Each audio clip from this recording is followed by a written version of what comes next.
If I asked you if you had integrity in your relationship, what would you say? Today in the podcast, we're going to explore exactly how to answer that question. This is the Strength of Seduction podcast, the #1 resource for Black couples who want to build intimacy, love, and connection in their relationship. I'm your host, Daniel DiPiazza.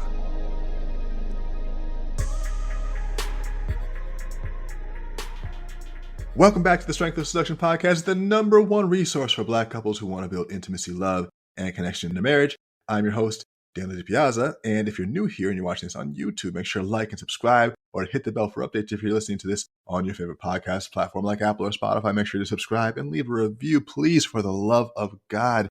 We have an incredible episode for you today on the value of integrity in your relationship and how you can create more of it. But before we dive in, we have a special offer for you. Strength of Seduction is opening up free 30-minute coaching sessions to any podcast listener who wants to build more health, wealth, and intimacy in their relationship. And on this call, we're going to take you through the Relationship Health Booster. This is a 30-minute session designed to help you uncover the strengths and find the biggest opportunities for growth in your marriage. And you can get a free 30-minute coaching session right now. Just go to strengthofseduction.com/coaching. The link is also going to be in the show notes. I highly recommend it. Everyone who has tried this so far has really loved it because it basically what it does is it shows you through just 20 questions how far or how close you are in alignment with your partner, if you guys are seeing things the same way. And it takes you through 20 questions, I think 4 or 5 different areas of expertise, of specialty, based on, we did 17,000 people through our survey. And so we know what really makes marriages last, what makes great marriages or good marriages great, and what really makes things work. And so you can take this assessment. You just go to strengthofseduction.com/coaching, and the link is again in the show notes. Now, on to today's episode. I want to thank everyone again who came out to last week's Mastering Sex in Your Marriage event with Maisha Battle. If you were a part of that, you know kind of what went down there. It's that we had so many people show up that it kind of crashed our live stream, essentially, and we had to upgrade our software because we're doing it again because so many people wanted to see it, so many people couldn't get in. And so if you're listening to this now, January 31st, which is a Wednesday, we're doing it again at 7 p.m. Eastern, Mastering Sex in Your Marriage, round 2 with Maisha Battle. This is your opportunity to hear from a real licensed clinical sexologist and sex educator about what it takes to really improve the intimate aspect of your relationship, how to both get in sync sexually, how to find each other in the mood, how to create time for those intimate experiences, when everything else is so busy, and for just in terms of your confidence, how to relieve some of the anxiety you might have around having to perform a certain way, or how to ask your partner what they want and how to express your needs. These are all things that we don't really talk about enough, that are really important and that just need to be discussed. It's like I said, it's kind of like adult sex ed. That's how I think about it. And you can sign up for free if you haven't already, or if you were locked out of the first one because we were just so overwhelmed with people who want to watch it. You can go to Strength of Seduction private community and RSVP for this. And if you're not already on that list, you can go to strengthofseduction.com/training to get on the list. So if you're already in the community, go ahead and RSVP. And if you're not, if you haven't even gotten your first ticket for this thing, go to strengthofseduction.com/training. You'll get in there. I'll also put that note there, or that link in the show notes. And yeah, that's it, guys. I hope that you come out and enjoy the free opportunity to learn from an expert who really knows what she's talking about. And let's talk about today's conversation. We're talking about the value of integrity in your relationship. And this is the second of 9 of the core relationship values that you can learn about inside of the Strength of Seduction book. And the book is so cool because what it is it's a guidebook for you and your partner to build a healthier physical, spiritual, and emotional connection. And it's a really interesting, basically, collection of tools and ideas to help you create these positive values in your relationship. So we talked about trust before. Now we're talking about integrity. And I think it's really important to talk about the definition of what even is integrity in a romantic relationship. And there's integrity, in my opinion, this is my definition, it expands beyond just one trait, and it really encompasses a few different things. I think it encompasses just beyond just being honest. I think it also involves being consistent. So if you have integrity, you're kind of like you're being consistent with your values. I would say if you're being integrous, you also have a moral or ethical component to your character. If you have integrous behavior, if you're integrous, I think there's also like a congruence in your words and your actions. We kind of talked about this with honesty. but consistent word and actions, those are all elements of integrity, which I think just kind of deepens the character. It's not just being honest, it's also behaving in a certain way and holding yourself in a certain way. And I think that it's the value. I think integrity is one of those things that fosters and creates more trust. When someone sees the integrity in others, it creates more natural trust. And so I think that's an important characteristic. Now, when it comes to integrity in your relationship, I think that there are a few different components that can build that integrity and that feeling of stability and solidity into your relationship. And the first is just honesty. So being truthful in all aspects of the relationship. I just think that, there's just the longer that you go in a relationship, the less room there is for secret keeping, because it essentially takes energy to hold in a secret. It takes energy to hold on to a mistruth, and it always is like running in the background if it's not resolved. And that alone on your own mental energy is a drain and a strain. Some people can deal with it and they can just live the whole life with tons of secrets. Me personally can't do it. It's too hard. So I think that that's the first pillar of integrity in the relationship. The next one is just consistency. So just showing up over and over again, being consistent, showing up over and over again. And that, I think, is the value of a long-term relationship. You can see how someone performs over a longer period of time.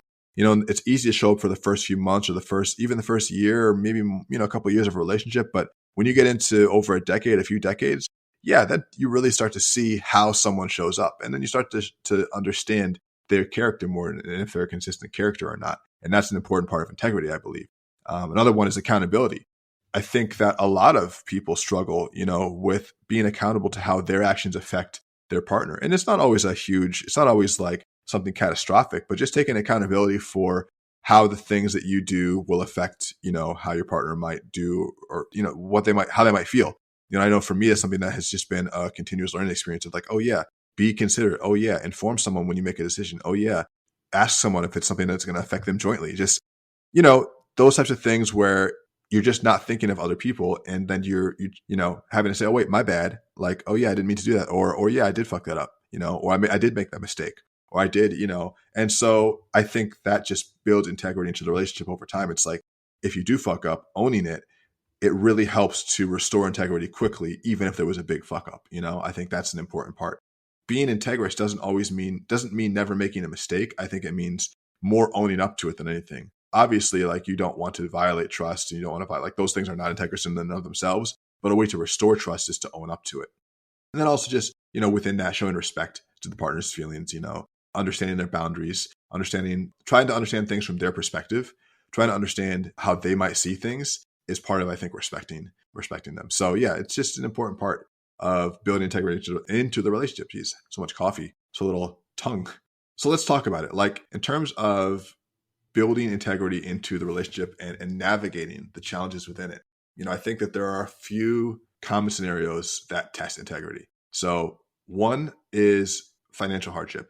And I didn't have, growing up, I grew up in a single parent household. Now that I'm married and we've been together for over 14 years, I've had to learn how to just have financial integrity. I didn't have a problem with it before, but I think just learning how to communicate about money is such a challenge. I've seen in our community, people have actively talked about the fact that they have a hard time communicating about finances with their partner.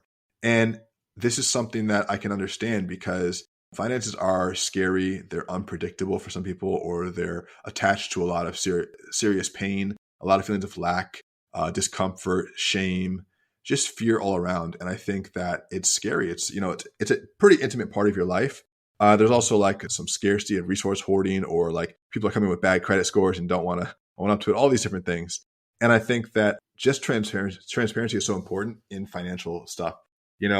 We didn't even get premarital counseling or any type of prep for what to expect during marriage. And so we had to unpack it slowly as we went along and to learn and adjust. But I think one of the most important things you can do is just having regular weekly updates on what's going on in your accounts, and like deciding how you want to do finances. Some people do all joint accounts. Some people do a combination of joint and shared accounts. Some people let one person mostly lead, but the others, but there's consideration for both people's needs and feelings. So within the financial realm, there is a lot of learning to do in terms of how to communicate. But if you can learn to communicate, you can build financial integrity. So going back to the integrity part here, and because that is an area where people often fall short, and people have difficulties and financial hardships. Other areas of challenges in integrity that can be thought about and overcome is differences in parenting style. So just depending on how you were raised, if you were raised in a very strict parenting style versus a very loose parenting style, a more direct parenting style versus a more passive aggressive parenting style, a more, an abusive parenting style, an absent parenting style. There are all these different ways that we're raised. And I think probably that in every childhood experience, there's either a positive example of something that was done well, or there's an anti-example which can be taken from that. So it's either like, I want to do this like my parents did for me, or my parents did this wrong or didn't do this for me, so I'm going to do the opposite or a different route for my children. I think there's, no matter what the childhood experience was, there's going to be the positive or negative from that, and you can take something from that. But if you have a different parenting style to your spouse, it can be really challenging because you see the world a different way, you're raised a different way, you have different triggers to different types of responses. And and so I think that that's something that is going to could require counseling over. It could require just a conversation over. It could require just learning more about each other's past, because sometimes we don't understand why our partner is acting a certain way until we ask them and learn more about them. And hopefully, if you've been in the relationship for a while, you will have learned some of that stuff. But you'd be surprised how many people have been in a relationship for a while and don't really fully, truly understand the extent to which they're dealing with essentially just the echoes in the feedback loop of a childhood experience or that person's parents' experiences. Like, really generational experience, generational trauma is a real thing, and I almost try not to overuse that because I think it can become cliche sometimes, and people can get too obsessed with it, but it is a thing. If there's a cycle of trauma, it does get passed down and you will experience it, you will feel that. And so just recognizing that and being able to identify that in how you parent is an important part of learning to grow and improve as parents and as individuals. And then you can make conscious decisions rather than just blindly doing what your parents did. And then if you can have conversations about that with your spouse, then you guys can both be on the same page about, oh, okay, how do we want to come together and parent our kids? And what have we learned from our own experiences that we want to, change? And so, yeah, I think communication is a big part of that. And also in terms of integrity, I mean, obviously it's like external romantic temptations is a big part of remaining integrous. I think that's the big one, and everyone knows that. And it's just, I think that if you're tempted outside, it just means that you're not communicating inside. And the longer you go without communicating inside, the more tempting outside gets. But ultimately, it's like, that's literally pointing to the problem. If you're looking outside, it's pointing to the problem of, oh, it's inside. A lot of times we look to solve internal problems with external means. So that's something to really note. Like, let's say you were at one point in love with your partner, but you're feeling tempted outside, then you need to ask yourself why. If you still are in love, but you're not getting your needs met, then there's a conversation to be had. If you're not in love, then there should be broken up. There should be a divorce. And I don't even really condone divorce necessarily in terms of, I think you should stick it out and work it out. But if you truly don't want to be together, then it's kind of pointless to just carry on weird affairs. And honestly, I don't think any child has ever said, I thank my parents for staying together for my sake, even though they hate each other's guts, cheated on each other, and made the household living hell. Literally, no child has ever been grateful for that. The parents always say they want to stay together for the kids, but no kid has ever said they appreciate that. So just get a divorce and just say, it's not good for me anymore. I'd like to go my separate way. Thank you. And, I always sad of hearing a divorce that ends poorly, because I always think like, if you got married to somebody, you would have did that hopefully because you love them. Like, I think the majority of people get married because they love that person nowadays. And so you would think that throughout those years potentially that you were together, there'd be a lot of really good experiences, and those would be the primary things you remember. But so often in divorce and in, these breakups, all you can talk about is all the bad things that person did, all the bad, experiences you had towards the end, or whatever the catastrophic thing is that blew the relationship up. That's the thing. I would just hope that there would be other experiences that would be also, really good things to remember. And there could be some sort of like positive resolution to most divorces, which ultimately come down to communication, I believe. I talk about this with my wife all the time. And honestly, like, I don't think that we're special. I don't think that we're different. I think that, we've had multiple different opportunities to exit, to leave, to, take a break, all these different ways, all these different reasons to quit. And I think a lot of relationships have, and we just have decided that we didn't want to do that. And we want to work through it. And it's been, this year will be 14 years. I'm very grateful for that. Very much love her, and, and all that's great. But like, it's not easy, and I think that like, there's always going to be things come up, and it gets easier over time too, when you like have passed some of the whatever the worst challenges were in your particular relationship, if you can get over that. But most of it comes down to talking it through, communication. Like, ultimately, when you're going to therapy, that's what they're facilitating you talking it through. That's ultimately what they're doing, and giving you different perspectives or allowing the person to be heard, allowing each other to be heard. Because a lot of times in private scenarios, if we're not emotionally mature enough to listen to people and then communicate then effectively, we're not actually having a conversation. We're having a dual monologue where we're just both talking and we're not listening.